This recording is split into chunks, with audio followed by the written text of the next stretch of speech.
جنة الدنيا يا أمي تحت أقدامك مناي كلنا. السلام عليكم ورحمة الله وبركاته. سيدتي أصحابتي الغالية وشرفت له وقيمها له واحد بدنا كلام غنين أصحابي وأولاش المصابرين هو كسر لابتي ومدة بدنا كم غنين كسر لابتي من كذي أصحابي أنا مشيرو إيو سفري وحيابها سق مشكل سنة مرك أصحابتي الغالية سيدتي من في عنتي أنا وهران هاي قف استمشت وإلهي وبركين الله هاي دم بيجنا الله دافعنا هاي كي وارثين أصحابتي الغالية ما توقع أصبر وحلا معها وحرمنا وحيل برارجين وقصاب ونفتينا آخر ذي أدون كنا من أفعى سنة هذا الله. أصحابتي الغالية وحويان أدون كولدت يا شو سمرها قف اسمعني بفاروق يا قف اسمعني بقعدنا يا لقص حين يا مرع ضد الدور يا مركز حي ما كم حرمنا هذا وحيل أو برارجين ونوفي عن وقف ونفسن قف إسلام قفلوا بهاي وهران قول الله كعبصده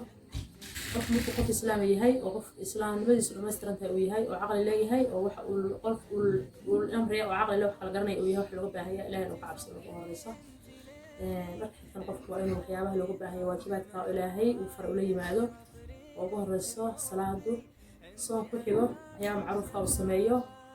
dadka inuu ixsaan sameeyo baarinimada waa waalidkiis iyo dadka inuu ixsaan loo sameeyo marka asxaabta qaaliga waxaa lena maanta walaashii musaafiriin oo halkaas in baraarujinaysa jannadan waxyaaba ay kusoo jiray cunto karis haddana waxaan kusoo kordhinay baraarujinta qofka islaamka waxaa wanaagsan inuu ka hadlo waxyaaba wanaagsan oo ka anfacaya cunto karis kaliya haddii laga hadlo dadka ma anfacaysa cunto kaliya in la kariyo laakiinse qofka waxaa anfacaysa aakhiradiisa qofka in laga hadlo loo sheego qof markuu daawanayo qof islaamku daawanayo waa in wax kale kaa faa'iida oo wanaagsan oo ay kamid tahay qofku waqti ilaahay inuu ka cabsado kow adduunka lama si joogayo qof maalin ku tagaya walaalayaal waa inaad xirtaan inaad ku xirtaan qof kasta oo inuu xasuusta oo yiraahdaa ilaahay oo rabbiyow waan dhimanayaa ii dambi dhaaf asxaabi marka waxa weeyaan waxaan hadda rabnaa inaan isfarno ama isku baraarujino u jeedaan waxaa soo batay cudur la yiraahdo coronavirus baa soo batay oo dadka lagu itixaamay ummadda islaamka lagu muslim gaalaba cid u deynaysa jirmin ummadda la hadda wada haya qofka saada waa dad badan hadda la jiifo meesha hadda asho magaalada hadda jooga dad badan la jiifto dhaqaatiirta ku jirta marka waxaa lena cudurkaas ilaahay naga badbaadiyay aafadiisa dadka islaamka waa waa xanuunsan jireen waa jiran jireen xoogaa la iska soo waraaqa jireen waa soo kici jireen laakiin xanuunka qofku muddo haynaya xoogaa uu la weyd buu haynaya qof qarab farway waa dhimanaya marka waxaa lena intaan marka naloo imaan oo na soo gaarin qof walba ilaahay ka cabso ilaahay isku xiro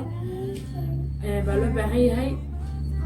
asxaabta sharafta waxaan ka codsanayaa walaasha musaafiriin oo hadda soo kacday oo hadda soo xabsay oo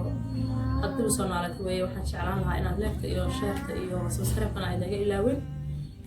halkan waxaan ka soo doonaa hadda ilaahay baraarujinteena iyo waxyaabaha aan anfacaya iyo cunto kariskeena iyo maadaama bilrawada hadda nafkooda nagu soo hayso waxyaaba hadda wax inoo barnaa xigto halkaas inaan ka soo wadi doono hadda ilaahay idmo marka asxaabta qaaliga wax sharafta waxaa leena soo dhawaada khayrka isfarno ilaahay aan u laabano ilaahay aan u laabana leenahay dembigan allah dhaafay kii hore iyo kii dambe iyo kan noo qarsoon ilaahay noo dhaafaan leenahay ilaahay loo tabakeeno ilaahay la isku xiro qofka islaam ha xasuusto maalin inay ka dambayso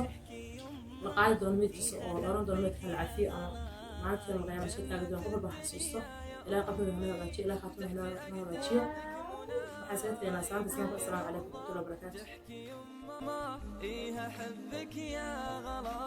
كيف بوصف لك شعوري صدقي حبيبي